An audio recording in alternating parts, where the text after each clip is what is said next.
Fala galera do canal O Estudante, bem-vindos a mais uma videoaula do nosso curso de Cálculo 1. A gente continua falando sobre limites. Na aula de hoje, que é a nossa aula de número 16, a gente vai fazer alguns exercícios sobre o limite fundamental trigonométrico, tá bom? Eu super recomendo a vocês que acessem a nossa playlist de Cálculo 1 sobre limites, para que vocês tenham acesso a todas as nossas aulas na ordem em que foram postadas, beleza?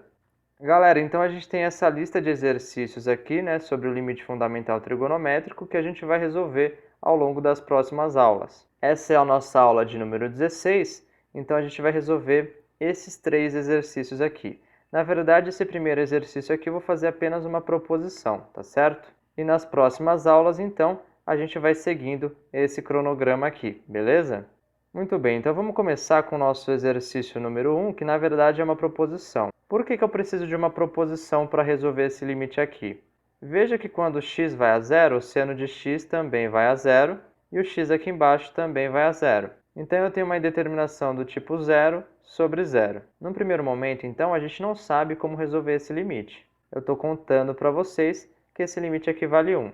Porque para resolver esse limite aqui, a gente precisaria de um argumento geométrico e de um teorema, o teorema do confronto. Mas a gente não vai fazer a demonstração desse limite aqui no primeiro momento, a gente vai usar esse resultado aqui, tá bom? Então esse limite é conhecido como limite fundamental trigonométrico. Vamos começar resolvendo esse exercício aqui. Veja que quando x vai a zero, essa parte aqui de dentro vai a zero, e o seno de zero é zero. Então, tudo isso aqui em cima tende a zero. E, analogamente, essa parte aqui de baixo também tende a zero.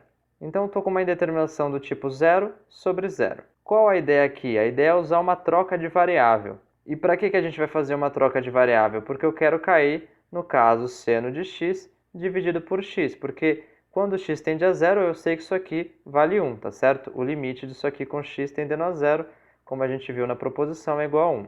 Então, eu vou fazer isso. Eu vou dizer que 3x é igual a y. De modo que, quando eu fizer o x tender a zero, o y também vai tender a zero. Porque, veja, quando esse x vai a zero, toda essa parcela aqui vai a zero.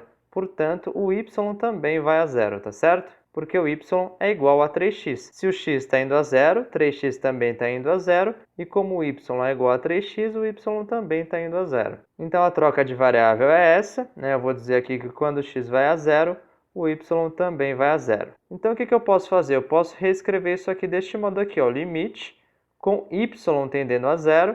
Então, essa foi a troca de variável que eu fiz. Aí eu coloco o seno aqui, no lugar de 3x eu vou colocar o y, porque o 3x é igual ao y, dividido por y. Isso é quanto? Isso é 1, pela proposição que a gente viu no início da aula. Porque esse cara vai a zero, esse cara também vai a zero. Esse limite é o limite fundamental trigonométrico, que vale 1.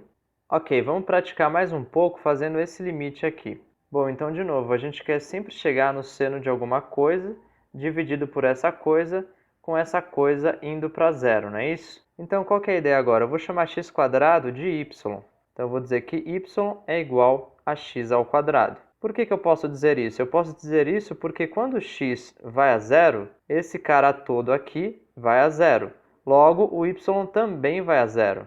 Então, essa substituição é válida. Eu digo que quando x vai a zero, o y também vai a zero. Então, a gente pode reescrever esse limite aqui como sendo o limite. No lugar de x tendendo a zero, eu vou colocar o y tendendo a zero, porque quando x vai a zero, o y também vai a zero. Então, aqui eu vou colocar y tendendo a zero, e a gente coloca, né, seno, no lugar de x ao quadrado, eu vou colocar o y, porque foi o que a gente disse aqui, né, y é igual a x ao quadrado. E embaixo também, no lugar de x ao quadrado, eu vou colocar o y. Veja que a gente caiu no limite fundamental trigonométrico. O y está indo a zero aqui, o y está indo a zero aqui. Então, esse limite aqui é 1, beleza? Bom, galera, então por hoje é só. Essa foi a nossa aula de número 16. Eu fico por aqui. Se você gostou, não deixe de clicar em gostei. Inscreva-se no nosso canal. Um abraço e até a próxima.